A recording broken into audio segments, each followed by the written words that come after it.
ಎಲ್ರಿಗೂ ನಮಸ್ಕಾರ. ಜಿಂದಾ ಬಂದು ಒಂದು 1979 ನಡೆದಿರುವಂಥ ಒಂದು ನೈಜ ಘಟನೆ ಹೊಂದಿರುವಂಥ ಒಂದು ಕಥೆ. ನನಗೆ ಈ ರೆಟ್ರೋ ಲುಕ್ ಅಂದ ತಕ್ಷಣ ನಮ್ಮ 101 ನೆನಪು ಸಿನಿಮಾ ಆದಮೇಲೆ ನನಗೆ ಮಾಡ್ತಿರುವಂಥ ಒಂದು ರೆಟ್ರೋ ಫೀಲ್ ಇರುವಂಥ ಒಂದು ಸಿನಿಮಾ ಇದು. ಮುಸ್ಸಂಜೆ ಮಹೇಶ್ ಸರ್ ಬಂದು ನಮ್ಮ ಮನೆಗೆ ನನಗೆ ಕತೆ ಹೇಳಿದಾಗ ನನಗೆ ಅನಿಸ್ತು, ಸರ್ ತುಂಬ ರಿಸ್ಕ್ ತೊಗೋತಾ ಇದ್ದೀರಾ ಈ ಕಥೆ ಮಾಡಿ, ಯಾಕಂದರೆ it's a very ra rugged and ಒಂಥರ ಎಲ್ಲೋ ಒಂದು ಕಡೆ ನಮಗೆ ಭಯ ಆಯಿತು ಈ ಸಬ್ಜೆಕ್ಟ್ ಮಾಡಿದ್ರೆ ಹೇಗೆ ಆಕ್ಸೆಪ್ಟ್ ಮಾಡ್ಕೋತಾರೆ ಜನ ಅಂತ. ಬಟ್ ಸಿನಿಮಾ ನೋಡಿದ್ಮೇಲೆ ನನಗೆ ಭಾಳ ಖುಷಿ ಆಯಿತು, ಯಾಕಂದರೆ ನನಗೆ ಮಹೇಶ್ ಸರ್ ಹೇಗೆ ಒಂದು ನರೇಷನ್ ಕೊಟ್ಟಿದ್ರು ಸಿನಿಮಾ ಬಗ್ಗೆ ಆಗಿರ್ಬೋದು, ನನ್ನ ಪಾತ್ರ ಬಗ್ಗೆ ಆಗಿರ್ಬೋದು, ಅವರ ನರೇಷನ್, ಅವರ ವಿಷನ್ ಎಕ್ಸಾಕ್ಟಾಗಿ it was there on screen. So ಭಾಳ ಖುಷಿ ಆಯಿತು. ಆ್ಯಂಡ್ ನನ್ನ ಪಾತ್ರದ ಬಗ್ಗೆ ಹೇಳಬೇಕು ಅಂದರೆ ಪ್ರಾಬಬ್ಲಿ ನನ್ನ ಕೆರಿಯರಲ್ಲಿ ಇದಕ್ಕಿಂತ ಒಂದು ವಿಭಿನ್ನ ಪಾತ್ರ I don't think I can. ನನ್ನ ಒಂದು ಇಮೇಜ್ಗೂ ನಾನು ಮಾಡಿರುವಂಥ ಸಿನಿಮಾಗಳಿಗೂ ಇವಾಗ ಜಿಂದಾಲಿ ನಾನು ಮಾಡಿರುವಂಥ ಪಾತ್ರಕ್ಕೂ ಬಹಳ ಡಿಫ್ರೆನ್ಸ್ ಇದೆ. And it is also a risk. ನಾನು ನನ್ನ ಒಂದು ಸಿನಿ ಜರ್ನಿಯಲ್ಲಿ ನಾನು ತೊಗೊಂಡಿರೋಂಥ ಒಂದು ರಿಸ್ಕ್ ಜಿಂದಾ ನನ್ನ ಪಾತ್ರ ನೋಡಿದ್ರೆ. ಆ್ಯಂಡ್ ಪ್ಲಸ್ ಇದರಲ್ಲಿ ಇನ್ನೊಂದು ಏನಂದರೆ ಭಾಳಷ್ಟು ಹಿರಿಯ ಕಲಾವಿದರಿದ್ದಾರೆ. ಆ್ಯಂಡ್ ಅದರಲ್ಲಿ ನನಗೆ ಇನ್ನೊಂದು ಖುಷಿ ಕೊಡುವಂಥದ್ದು ಅಂದರೆ ನಮ್ಮ ತಂದೆ ತಾಯಿ ಇಬ್ಬರು ಜಿಂದಾಲ್ ಆ್ಯಕ್ಟ್ ಮಾಡಿದ್ದಾರೆ.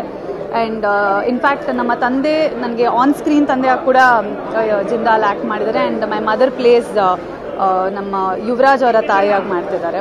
So it's I think this will definitely be a wonderful film ಅನ್ನೋ ಒಂದು ನಂಬಿಕೆ ನನಗಿದೆ.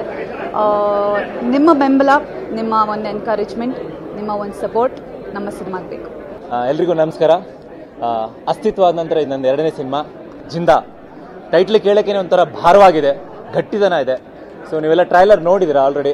ಸೊ ಟ್ರೈಲರ್ ಒಂದು ರಾ ಫೀಲಿಂಗ್ ಇದೆ. ಇದು 1979 ನಡೆದಂಥ ಒಂದು ನೈಜ ಘಟನೆ ಆಧಾರಿತ ಸಿನಿಮಾ. ಸೊ ಆ ಸಿನಿಮಾದಲ್ಲಿ ನಟನೆ ಮಾಡೋಕ್ಕೆ ನನಗೆ ತುಂಬಾ ಖುಷಿ ಆಗ್ತಿದೆ, ಯಾಕೆಂದರೆ ಆ ಸಮಯದಲ್ಲಿ ನಾವು ಇನ್ನೂ ಹುಟ್ಟೇ ಇರಲಿಲ್ಲ.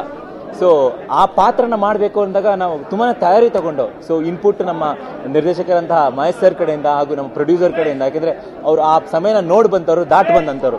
ಸೊ ಎಲ್ಲ ಇನ್ಪುಟ್ಸ್ ತಗೊಂಡು ಅವ್ರು ಆವ ಭಾವ, ಆ ಸ್ಟೈಲು, ಹೇಗಿರಬೇಕು, ಆ ಟೈಮಲ್ಲಿ ಹೇಗೆ ನಡ್ವಳ್ಕೊಳ್ತಾ ಇದ್ರು, ಹಾಗೆ ಹೇಗೆ ಮಾತಾಡ್ತಾ ಇದ್ರು, ಇವೆಲ್ಲ ಒಂದು ಇನ್ಪುಟ್ಸ್ ತೊಗೊಂಡು ಮಾಡಿದ್ರಿಂದ ಈ ಒಂದು ಕ್ಯಾರೆಕ್ಟರ್ನ ಈಸಿಯಾಗಿ ತೊಗೊಂಡೋಗಿ ನನಗೆ ಇಷ್ಟ ಆಯಿತು. ಅಂದರೆ ಅಷ್ಟಾಗಿ ನಂಗೆ ಕಷ್ಟ ಆಗಿಲ್ಲ.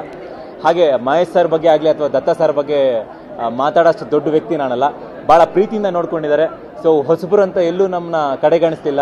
ಒಬ್ಬ ಹಿರಿಯ ಕಲಾವಿದರಿಗೆ ಏನೆಲ್ಲ ಒಂದು ತಯಾರಿ ಆಗಲಿ ಅಥವಾ ಒಂದು ಸಪೋರ್ಟ್ ಆಗಲಿ ಏನು ಕೊಡಬೇಕು ಅದನ್ನೆಲ್ಲವೂ ನಮ್ಮ 6 ಜನ ಹುಡುಗರಿಗೆ ಕೊಟ್ಟಿದ್ದಾರೆ. ಸೊ ಖಂಡಿತವಾಗೂ ಈ ಸಿನಿಮಾ ನನ್ನ ಜೀವನದಲ್ಲಿ ಒಂದು ಮೈಲ್ ಸ್ಟೋನ್ ಅಂತಲೇ ಹೇಳ್ಬೋದು. ಒಂದು ಗ್ಯಾಂಗ್ಸ್ಟರ್ದು ಒಂದು ಸ್ಟೋರಿ. ಸೊ ಈಗಲೇ ನಾನು ಅದನ್ನು ಅನ್ವೀಲ್ ಮಾಡಿದ್ರೆ ನೀವು ಸಿನಿಮಾ ನೋಡ್ಬೇಕಾದ್ರೆ ಅದು ನಿಮಗೆ ಅಷ್ಟು ಖುಷಿ ಕೊಡಲ್ಲ. ಬಟ್ ಒಂದು ರಾ ಸಬ್ಜೆಕ್ಟಾಗಿ ಸಿನಿಮಾ ಹೇಗೆ ಒಂದು ಆ ಗ್ಯಾಂಗ್ಸ್ಟರ್ಸ್ ಹುಡುಗರು ಇದ್ರು, ಏನೆಲ್ಲ ಆಯಿತು ಇಡೀ ಜರ್ನಿಲಿ, ಅವ್ರ ಜರ್ನಿಲಿ ಅನ್ನೋದನ್ನ ಈ ಸಿನಿಮಾ ನೀವು ನೋಡ್ಬೋದು.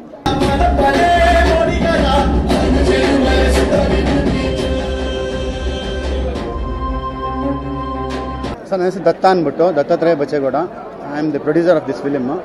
This is my 3rd Kannada film. ಇದು 3ನೇ ಕನ್ನಡ ಫಿಲಿಮು. ಇದಕ್ಕೆ ಮುಂಚೆ ನಟ ಅಂತ ಒಂದು ಫಿಲಿಮ್ ಮಾಡಿದ್ದೆ.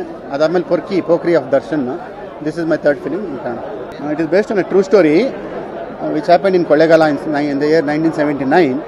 ಇದು ಬಂದ್ಬಿಟ್ಟು ನಮ್ಮ ಮಹೇಶ್ ಸರ್ ಅವರು, ನಮ್ಮ ಡೈರೆಕ್ಟರ್ ಮಹೇಶ್ ಸರ್ ಅವರು ಬ್ರೀಫ್ ಮಾಡಿದ್ದು ನನಗೆ.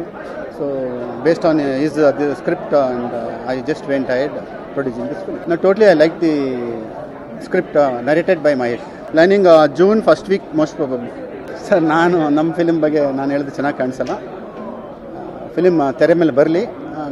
Audience is there, God is there. ಒಬ್ಬ ನಿರ್ದೇಶಕ ಅಂತಂದಮೇಲೆ ಎಲ್ಲ ಜನರುಗಳ ಸಿನಿಮಾಗಳನ್ನು ಮಾಡಬೇಕು.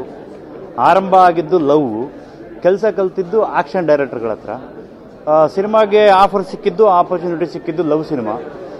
ಅದಾದಮೇಲೂ ಕೂಡ ಲವ್ ಸಿನಿಮಾಗಳನ್ನ ಮಾಡಿದೆ, ಆ್ಯಕ್ಷನ್ ಮಾಡಿದೆ. ಈಗ ಒಂದು ಜಿಂದಾ ಅನ್ನೋ ಒಂದು 79-80ನೇ ಇಸ್ವಿಲಿ ನಡೆದಂಥ ಒಂದು ಸಬ್ಜೆಕ್ಟನ್ನು ಆಯ್ಕೆ ಮಾಡಿಕೊಂಡು ಕತೆ ಮಾಡಿ ಇದನ್ನು ಯಾರ್ಯಾರನ್ನ ಹಾಕೋಣ ಅಂತಂದಾಗ ದೊಡ್ಡವನ್ನ ಹಾಕೋಣ ಅಂತ ಕೆಲವರಂದರು, ಇಲ್ಲ ಎಸ್ಟಾಬ್ಲಿಷ್ಡ್ ಹಾಕೋಣ ಅಂತ ಕೆಲವರಂದರು.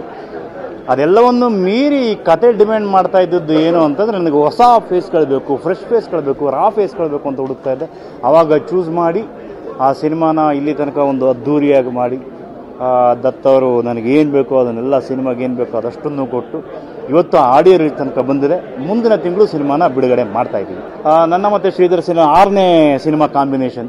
ಹೇಗೆ ಶುರುವಾಯಿತು, ಹೇಗೆ ಜರ್ನಿ ಎಲ್ಲಿಂದ ಶುರುವಾಯಿತು ಅನ್ನೋ ನನಗೆ ಅವರಿಬ್ಬರಿಗೂ ಗೊತ್ತು. ಒಂದು ಒಳ್ಳೆ ಜರ್ನಿ. ಮ್ಯೂಸಿಕ್ ಡೈರೆಕ್ಟರ್ ಒಂದಿಗಿಂತ ಹೆಚ್ಚಾಗಿ ಶ್ರೀಧರ್ ಒಬ್ಬ ಆತ್ಮೀಯ ಗೆಳೆಯ. ಆ ಗೆಳೆಯನೊಟ್ಟಿಗೆ 6 ಸಿನಿಮಾ ಮಾಡೋದು ಅಂತಂದರೆ ಒಂದು ಸಾಮಾನ್ಯವಾದ ವಿಷಯ ಅಲ್ಲ.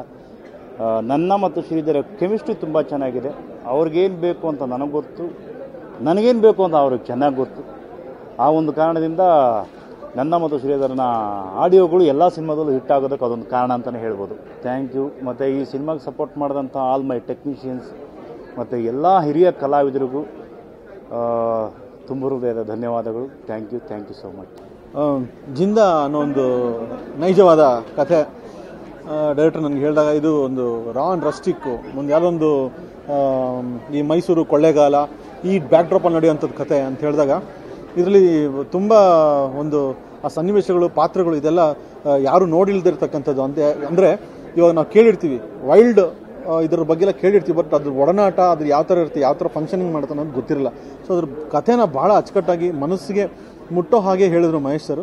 ಸೊ ಇದರಲ್ಲಿ ಹಾಡು ಬರಬೇಕಂದ್ರೆ ಯಾವ ಥರ ಹಾಡುಗಳು ಯಾವ ಥರ ಪೋಣಿಸ್ಕೊಬೇಕು ಅನ್ನೋದೇ ಇದರಲ್ಲಿ ಒಂದು ದೊಡ್ಡ ಸವಾಲಾಗಿದ್ದಾಗ ಮಹೇಶ್ ಸರು ನಾನು ಮತ್ತು ನಾಗೇಂದ್ರ ಪ್ರಸಾದ್ ಸರ್ ಕೂತ್ಕೊಂಡು ಒಂದಷ್ಟು ಪ್ಲ್ಯಾನ್ಸ್ ಮಾಡಿಕೊಂಡು ಈಗ ಕೊಳ್ಳೇಗಾಲದಲ್ಲಿ ಅಲ್ಲಿ ಫೇಮಸ್ ಆಗಿರ್ತಕ್ಕಂಥ ಮಲೆ ಮಹದೇಶ್ವರ ಬೆಟ್ಟದಲ್ಲಿ ಒಂದು ಸಾಂಗ್ ಆಗುತ್ತೆ. ಸೊ ಅಲ್ಲಿ ಒಂದು ಹಾಡು ಮಾಡೋಣ ಅಂತ ಪ್ಲ್ಯಾನ್ ಮಾಡ್ಕೊಂಡು ಅಲ್ಲಿ ಮಾಯಕಾರ ಅಂತ ಒಂದು ಹಾಡನ್ನು ನಾಗೇಂದ್ರ ಪ್ರಸಾದ್ ಸರ್ ತುಂಬ ಚೆನ್ನಾಗಿ ಹಾಡಿದ್ರು, ತುಂಬ ಚೆನ್ನಾಗಿ ಬರ್ಕೊಟ್ರು. ಅದನ್ನು ಶಶಾಂಕ್ ಶೇಷಗಿರಿಯವರು ತುಂಬ ಚೆನ್ನಾಗಿ ಹಾಡಿದ್ದಾರೆ.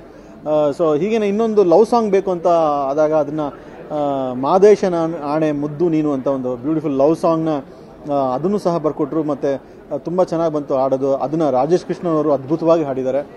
ಹಾಗೆಯೇ ಮೇಘನಾ ರಾಜ್ ಅವರು ಕೂಡ ಇದರಲ್ಲಿ ಒಂದು ಹಾಡಿದ್ದಾರೆ. ಹಾಗೇನೆ ಇನ್ನೊಂದು ಎಲ್ಲ ಗೆಳೆಯರು ಅಂದರೆ ಈ ಜಿಂದಾದಲ್ಲಿ ಬರ್ತಕ್ಕಂಥ 4 ವಿಭಿನ್ನ ಪಾತ್ರಗಳು ಏನಿದ್ದಾರೆ ಅವರೆಲ್ಲ ಒಂದು ಡ್ರಿಂಕ್ ಸಾಂಗ್ ಅಂದರೆ ಕುಡಿದ್ಬಿಟ್ಟು ಒಂದು ಹಾಡಾಡ್ತಾರೆ. ಒಬ್ಬ ಫ್ರೆಂಡು ಹೀಗಾಗೋದಾ ಅಂತ, ಸೊ ಲವ್ ಆಗದೆ ನಮಗೆ ಲವ್ ಆಗದೆ ಅವನಿಗೆ ನೋವಾಗದೆ ನಮಗೆ ಅಂತ. ಸೊ ಅದೇ ಆಸ್ ಇಟ್ ಈಸ್ ಈ ಒಂದು ಡ್ರಿಂಕ್ ಸಾಂಗ್ ಅಂತೇನಿದೆ ಅದನ್ನು ಸಹ ತುಂಬ ಚೆನ್ನಾಗಿ ಬರ್ಕೊಟ್ಟು ಚಿಂತನ್ ಅಂತ ಒಬ್ಬ ಸಿಂಗರು ಮೈಸೂರಿನವರು ಅವರು ಬಹಳ ಚೆನ್ನಾಗಿ ಹಾಡಿದ್ದಾರೆ. ಸೊ ಹೀಗೆ 3-4 ಹಾಡುಗಳು ಇದರಲ್ಲಿ ಚೆನ್ನಾಗಿ ಬಂದು ಬ್ಯಾಕ್ಗ್ರೌಂಡ್ಸ್ ಕೂಡ ಕಂಪ್ಲೀಟ್ ಆಗಿದೆ. ಸಿನಿಮಾ ತುಂಬ ಚೆನ್ನಾಗಿ ಬಂದಿದೆ. ಮಹೇಶ್ ಅವ್ರ ಜೊತೆ ಕೆಲಸ ಮಾಡಿರೋ ಒಂದು ಅನುಭವದಲ್ಲಿ ಇದು ಬೇರೆ ರೀತಿಯಾದ ಒಂದು ಸಿನಿಮಾ ಇದು. ಸೊ ಇದನ್ನ ಜನಗಳು ಒಳ್ಳೆ ರೀತಿಯಾಗಿ ತೋಲ್ತಾರೆ ಅಂತ ನನಗೆ ತುಂಬ ವಿಶ್ವಾಸ ಇದೆ. ಫಸ್ಟು ಮಾಧ್ಯಮತೆ ಎಲ್ರಿಗೂ ನಮಸ್ಕಾರ. ಏನಿಲ್ಲ, ಆ್ಯಕ್ಚುಲಿ ಈ ಸಿನಿಮಾ ಮಾಡ್ಬೇಕಾದ್ರೆ ಫಸ್ಟು ನಾನು ಮಹೇಶ್ ಸರ್ ಫಸ್ಟ್ ನನಗೆ ಕತೆ ಹೇಳಿದ್ರು. ಕತೆ ಹೇಳಿದ್ಮೇಲೆ ಇದನ್ನು ಡೆವಲಪ್ ಮಾಡೋಣ ಅಂತ ಹೇಳಿದ್ರು. ಸ್ಕ್ರೀನ್ ಪ್ಲೇ ರೈಟಿಂಗ್ ಕೂತ್ಕೊಂಡ್ಮೇಲೆ ಸರಿ ಈ ಸಿನಿಮಾ ಹೊಸ ಹುಡುಗರು ಇಟ್ಕೊಂಡು ಮಾಡೋಣ ಅಂತ ಸರ್ ಡಿಸೈಡ್ ಮಾಡಿದ್ರು. ಎಸ್ ಸರ್ ಮಾಡೋಣ, ತುಂಬ ಚೆನ್ನಾಗಿರುತ್ತೆ, ರಾ ಸಬ್ಜೆಕ್ಟ್ ಆಗಿರುತ್ತೆ, ಎಲ್ಲ ಫ್ರೆಶ್ ಪೇಸ್ ಇಟ್ಕೊಂಡು ಸಿನಿಮಾ ಮಾಡೋಣ ಅಂತ ಹೊರಟ್ವಿ. ಹಾಗಾಗಿ ಫಸ್ಟ್ ನನಗೆ ಹೇಳಿದ್ರು ಮಹೇಶ್ ಸರು ನೀನೇ ಒಂದು ಕ್ಯಾರೆಕ್ಟ್ರ್ ಮಾಡು ಅಂತ. ಹಾಗಾಗಿ ಹಿಂದೆ ಮುಂದೆ ಏನೇ ನೋಡಿದೆ ಮಹೇಶ್ ಸರು ನಾನೇನು ತಪ್ಪು ಮಾಡಿದ್ದೀನಿ ಏನು ಸರಿ ಮಾಡಿದ್ದೀನೋ ಗೊತ್ತಿಲ್ಲ, ನನ್ನ ಆ್ಯಕ್ಟ್ ಮಾಡಿಸ್ತಾ ಇದ್ದಾರೆ. ಫಸ್ಟು ಮಹೇಶ್ ಸರ್ಗೆ ಥ್ಯಾಂಕ್ಸ್ ಹೇಳ್ತೀನಿ. ಮೇಜರ್ ಇಂಪಾರ್ಟೆಂಟ್ ವಿಷಯ ಏನು ಅಂತ ಹೇಳಿದ್ರೆ ಫಸ್ಟ್ ಈ ಕಥೆನ ಓಕೆ ಮಾಡಿದ್ದು ಭಾನು ಮೇಡಮ್. ಪ್ರೊಡ್ಯೂಸರ್ಗಿಂತ ಭಾನು ಮೇಡಮ್ ಓಕೆ ಮಾಡಿ ಇಲ್ಲ ಈ ಸಿನಿಮಾ ವರ್ಕ್ ಆಗುತ್ತೆ, ಈ ಸಿನಿಮಾ ಮಾಡೋಣ ಅಂತ ಹೇಳಿದ್ರು. ಹಾಗಾಗಿ ಈ ಸಿನಿಮಾ ನಡೀತಾ ಇದೆ. ಕಂಪ್ಲೀಟ್ ರಾ ಫೀಲು, 6 ಜನಕ್ಕೆ ಈಕ್ವಲ್ ಕ್ಯಾರೆಕ್ಟರ್ ಕೊಟ್ಟಿದ್ದಾರೆ. ದೇವರಾಜ್ ಸರ್ ಇದೆ ಮೇಜರ್ ಹೀರೋ ಕ್ಯಾರೆಕ್ಟ್ರು. ಹಾಗಾಗಿ ಇದೊಂದು ಫ್ರೆಶ್ ಕತೆ ಆಗಿರುತ್ತೆ, ಕಂಪ್ಲೀಟ್ ರಾ ಬೇಸ್ಡ್ ಕತೆ ಆಗಿರುತ್ತೆ. 2ನೇ ಸಿನಿಮಾ ಜಿಂದಾ ಅಂತೇಳಿ ಈ ಚಿತ್ರದಲ್ಲಿ ಒಂದು ಒಳ್ಳೆಯ ಪಾತ್ರ ಮಾಡಿದ್ದೀನಿ. ಆ ಪಾತ್ರ ಕೊಟ್ಟಂಥ ಮಹೇಶ್ ಸರ್ಗೂ ಹಾಗೂ ನಮ್ಮ ಚಿತ್ರ ನಿರ್ಮಾಪಕರಿಗೂ ನಾನು ಹಿಂದೆಂದು ಋಣಿಯಾಗಿರ್ತೀನಿ. ಹೇಗೆ ಅಂದರೆ ನಾನು ಮಂಡ್ಯ ಸಿನಿಮಾ ಮಾಡಿದಾಗ ಆ ಸಿನಿಮಾ ಪೋಸ್ಟರ್ನ ನೋಡಿ ಇನ್ನು ಒಳ್ಳೆ ಕ್ಯಾರೆಕ್ಟರ್ ಮಾಡ್ತೀನಿ ಅಂತೇಳಿ ಯಾರದೋ ಕಡೆಯಿಂದ ಕಾಂಟ್ಯಾಕ್ಟ್ ಮಾಡಿ ನಾನು ಕರೆದಿ ಒಂದು ಒಳ್ಳೆ ಕ್ಯಾರೆಕ್ಟರ್ ಕೊಟ್ಟಿದ್ದಾರೆ. ತುಂಬ ಖುಷಿಯಾಯಿತು ಈ ಸಿನಿಮಾ ಮಾಡಿದ್ದಕ್ಕೆ. ಅಂಥ ದೊಡ್ಡ ಡೈರೆಕ್ಟ್ರು, ಸ್ಟಾರ್ಗಳಿಗೆ ಮಾಡಿದಂಥ ಸಿನಿಮಾ ಮಾಡಿದಂಥ ಡೈರೆಕ್ಟ್ರು ಹೊಸ ಹುಡುಗರನ್ನ ಇಟ್ಕೊಂಡು ಗೊತ್ತು ಸಿನಿಮಾ ಮಾಡಿದ್ದಾರೆ. ತುಂಬ ಖುಷಿಯಾಗ್ತಿದೆ. ನಾವೆಷ್ಟು ಮಾತಾಡೋದು ವೇಸ್ಟು, ಸಿನಿಮಾ ಮಾತಾಡಬೇಕು, ನೀವೆಲ್ಲ ತೋರಿಸ್ಕೊಡ್ಬೇಕು ಅಂತ ಮಾತು ಕೇಳ್ಕೊಳ್ತೀನಿ. Thank you. ನಾನು ಪ್ರಪ್ರಥಮವಾಗಿ ಈ ಜಿಂದಾ ಚಿತ್ರದಲ್ಲಿ ನಾಯಕನಾಗಿ ನಟಿಸಿದ್ದೀನಿ. 6 ಜನ ನಾಯಕರೊಂದಿಗೆ ನಾನು ಒಬ್ಬನು ನಾಯಕನಾಗಿ ಕೆಲಸ ಮಾಡಿದ್ದೀನಿ. ಪ್ರಪ್ರಥಮವಾಗಿ ಚಿತ್ರದಲ್ಲಿ ಕೆಲಸ ಮಾಡೋದ್ರಿಂದ ತುಂಬ ಖುಷಿಯಾಗಿದೆ. ಅಷ್ಟೇ ನರ್ವಸ್ ಆಗಿದ್ದೀನಿ ತಂದೆಯವ್ರ ಜೊತೆಗೆ, ಮುಸ್ಸಂಜೆ ಮಹೇಶ್ ಸರ್ ಅವ್ರ ಜೊತೆಗೆ. ಆದರೆ ಇವನು ಒಂದೇನು ಕ್ಯೂರಿಯಾಸಿಟಿ ಅಂದರೆ ಉತ್ತರ ಕರ್ನಾಟಕದ ಹುಡುಗನ್ನ ಕರ್ಕೊಂಬಂದು ಕೊಳ್ಳೇಗಾಲದ ಲ್ಯಾಂಗ್ವೇಜನ್ನು ಮಾತಾಡಿಸಿದ್ದಾರೆ. ಕಷ್ಟ ಆದರೂ ಮುಸ್ಸಂಜೆ ಮಹೇಶ್ ಸರ್ ಅವರ ನಿರ್ದೇಶನದಲ್ಲಿ ಬಹಳ ಈಸಿಯಾಗಿ ನಾನು ಲ್ಯಾಂಗ್ವೇಜನ್ನು ಮಾತಾಡಿದ್ದೀನಿ. ಎಲ್ಲರೂ ಹರಿಸಿ ನಮ್ಮ ತಂದೆಯವ್ರನ್ನ ಯಾವ ರೀತಿ ಪ್ರೀತಿಯಿಂದ ಕಂಡಿದ್ದೀರೋ ನನಗೂ ಕೂಡ ಅದೇ ರೀತಿಯಿಂದ ಪ್ರೀತಿ ಪ್ರೋತ್ಸಾಹ ತೋರಿಸ್ತೇನೆ ಅಂತೇಳಿ ನಾನು ನಂಬಿದ್ದೆ. ಮೊದಲಿಗಾಗಿ ಮಹೇಶ್ ಅವರು ಈ ಸಬ್ಜೆಕ್ಟ್ ಮಾಡಬೇಕಾದ್ರೆ ನಾನು ಅವ್ರ ಕೋಡೈರೆಕ್ಟರ್ ಕೆಲಸ ಮಾಡ್ತಿದ್ದೆ. ಕಂಪ್ಲೀಟ್ ಸೀನ್ ಎಲ್ಲ ಕಂಪ್ಲೀಟಾಗಿ ರಾ ಆಗಿ ತುಂಬ ಆ್ಯಕ್ಷನ್ ಆಗಿ ಬರ್ತಿತ್ತು.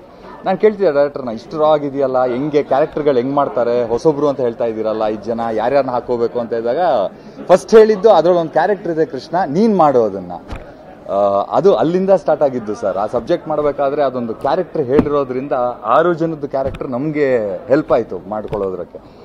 ಮೇನ್ ಹೇಳಬೇಕು ಅಂದರೆ ಪಾತ್ರದ ಬಗ್ಗೆ ಹೇಳಬೇಕು ಅಂದರೆ complete out and out raw sir. Local ಒಂದು ಹುಡುಗ, ಒಂದು ಗ್ರೂಪ್, ಒಂದು 6 ಜನ ಹುಡುಗರು ಹೆಂಗಿರ್ತಾರೆ, ಏನೇನು ಅವ್ರ ಮಧ್ಯೆ ಏನೇನು ನಡೆಯುತ್ತೆ, ಹೆಂಗೆ ಅವ್ರು ಏನೇನು ತೊಂದರೆಯಲ್ಲಿ ಸಿಕ್ಕಾಕೊಂತಾರೆ ಅನ್ನೋದು ಪಿಕ್ಚರ್ ಮೇಲೆ ಹೋಗಿದೆ. ಮೇನ್ ಹೇಳಬೇಕು ಅಂದರೆ ನಮಗೆ ಸಪೋರ್ಟಿವ್ ಆಗಿದ್ದು ಅಂದರೆ ದೇವರಾಜ್ ಸರ್ ಆಗಿರ್ಬೋದು, ಅಥವಾ ನಮ್ಮ ಆರ್ಟಿಸ್ಟ್ಗಳಾಗಿರ್ಬೋದು, ಶ್ರೀನಿವಾಸ ಮೂರ್ತಿ, ಮಲ್ಲೇಶ್ ಅವರು, ವಿಜಯಕಾಶಿ ಸರ್, ಆಲ್ಮೋಸ್ಟ್ ಎಲ್ಲ ಆರ್ಟಿಸ್ಟು ಆಗಿರ್ಬೋದು, ಸೀನಿಯರ್ ಆರ್ಟಿಸ್ಟ್ಗಳು ಬೇರೆ. ಅವ್ರ ಜೊತೆ ವರ್ಕ್ ಮಾಡೋದು ಒಂಚೂರು ಭಯ ಆಗಿತ್ತು. ಬಟ್ ಅವ್ರ ಸಪೋರ್ಟು, ಅವ್ರು ನಮಗೆ ಕೊಡ್ತಿದ್ದ ಪ್ರೋತ್ಸಾಹ ನಮಗೆ ತುಂಬಾ ಹೆಲ್ಪ್ ಆಯಿತು. ಅದಕ್ಕೆ ಇವತ್ತು ನಾನು ನಿಮ್ಮ ಮುಂದೆ ಕೂತ್ಕೊಂಡು ಮಾತಾಡೋ ಥರ ಆಗಿದೆ.